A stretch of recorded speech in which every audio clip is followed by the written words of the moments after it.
ito guys, kami po ngayon, ang trabaho po namin ngayon guys, nagtutulak po pala kami ngayon guys, ito kasama ko. Tutulak kami ng kariton. Ayan o. Kariton.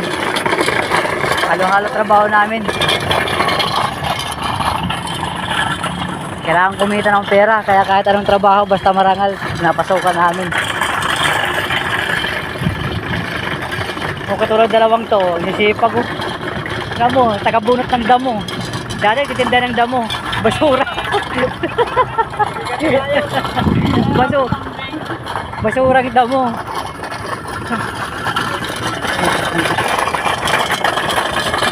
Yan, diba? Sipag yan o.